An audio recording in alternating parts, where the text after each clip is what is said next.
Perkenalkan, nama saya Dani Ramansa Putra, biasa dipanggil Dani, mahasiswa Universitas Andalas, jurusan Ilmu Politik, Fakultas Ilmu Sosial dan Ilmu Politik, dengan NIM 211083-2003. Video ini merupakan salah satu pemenuhan tugas praktikal 5 kelas Bahasa Indonesia 27. Di mana dalam video ini saya akan mempresentasikan atau menjelaskan terkait salah satu isu politik yang sangat hangat diperbincangkan pada awal tahun 2022, yaitu perang antara Rusia dan Ukraina. Tanpa berlama-lama lagi, mari kita lanjut ke pembahasannya. Check it out. Sebelumnya, perang antara Rusia dan Ukraina ini tidak berlangsung begitu saja atau tidak langsung secara tiba-tiba. Tapi kedua negara ini sudah memiliki perang dingin atau masalah sejak zaman dahulu. Sebelumnya, ada sebuah negara bernama Uni Soviet. Uni Soviet adalah sebuah negara serikat yang dalamnya terdiri dari beberapa negara. Namun, Uni Soviet tidak dapat mempertahankan kemerdekaannya dan pada akhirnya runtuh.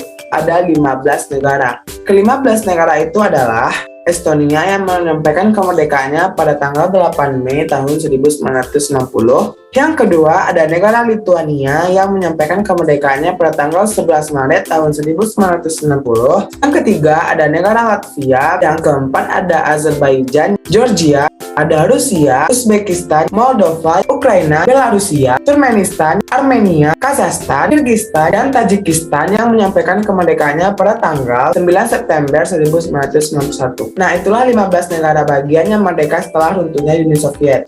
Nah, di antara 15 negara tersebut terdapat Ukraina dan Rusia. Dilansir dari Kanal The Sun, dari beberapa pecahan negara Uni Soviet tersebut, Rusia merupakan negara yang utama sebagai penerus Soviet selama Perang Dingin berlangsung. Nah, kemudian Rusia dan Ukraina ini membentuk sebuah organisasi bersama Belarusia yang dinamakan sebagai CIS. Namun, seiring berjalannya waktu, Ukraina dalam organisasi ini berpikiran bahwa sepertinya organisasi ini merupakan akal-akalan dari Rusia sebagai eksploitasi kepada Ukraina. Karena Ukraina merupakan salah satu negara yang mempunyai cadangan minyak bumi sekaligus menjadi negara penyalur gas dari Rusia ke Eropa. Jadi, Ukraina berpikiran bahwa sepertinya organisasi ini merupakan akal-akalan Rusia dalam mengeksploitasi Ukraina. Nah, kemudian Ukraina gabung ke bagian barat dan masuk ke salah satu organisasi bernama NATO. NATO merupakan organisasi pertahanan di Atlantik Utara. Ukraina masuk ke organisasi ini sebagai bentuk pertahanan terhadap negaranya apabila pada suatu saat nanti mereka mendapatkan ancaman. Tapi Rusia menolak akan hal itu karena Rusia beranggapan bahwa Ukraina sudah melakukan pelanggaran terhadap perjanjian yang telah mereka buat.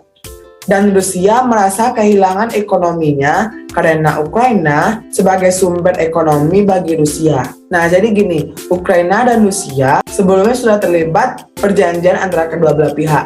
Namun, dalam organisasi bernama CIS, Ukraina merasa Rusia ini mengeksploitasi Ukraina sehingga Ukraina ingin keluar dan bergabung ke pertahanan Atlantik Utara atau bernama NATO sebagai backupan bagi Ukraina apabila suatu saat nanti terjadi ancaman bagi negaranya. Namun Rusia menolak akan hal itu karena Rusia merasa Ukraina ini sudah melewati perjanjiannya, dan juga Rusia merasa apabila Ukraina bergabung ke NATO maka Rusia akan kehilangan salah satu ekonomi terbesar baginya.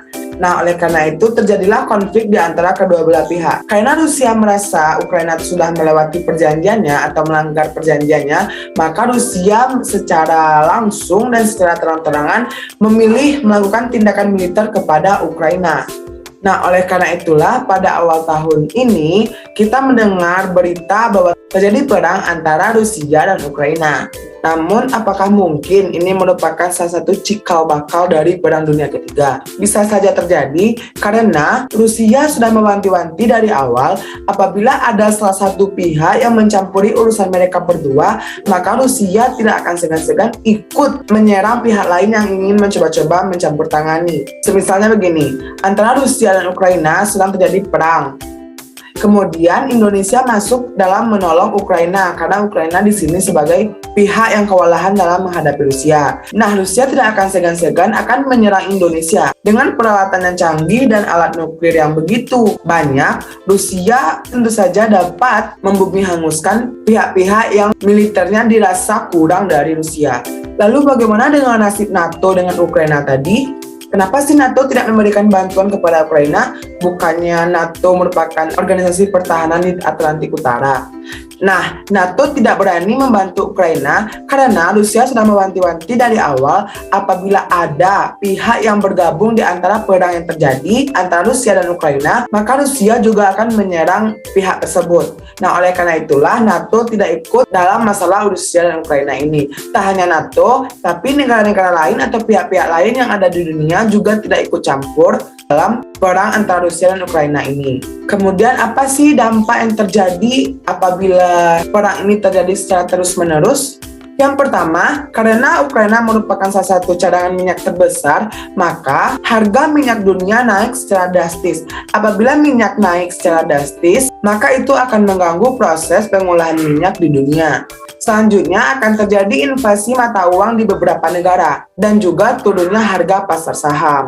Lalu apa sih dampak yang terjadi di Indonesia yang dapat kita rasakan secara jelas? Yang pertama tentunya harga BBM naik karena apabila cadangan minyak di Ukraina diganggu gugat, secara tidak langsung itu akan mengganggu proses pengolahan minyak dari berbagai negara termasuk Indonesia. Oleh karena itu harga BBM akan naik. Selanjutnya kurs rupiah dapat melemah. Dan yang ketiga tentu saja ketidakstabilan ekonomi. Nah, itulah dampak-dampak yang akan terjadi apabila Indonesia maupun negara-negara lain ikut campur dalam perang yang terjadi antara Rusia dan Ukraina.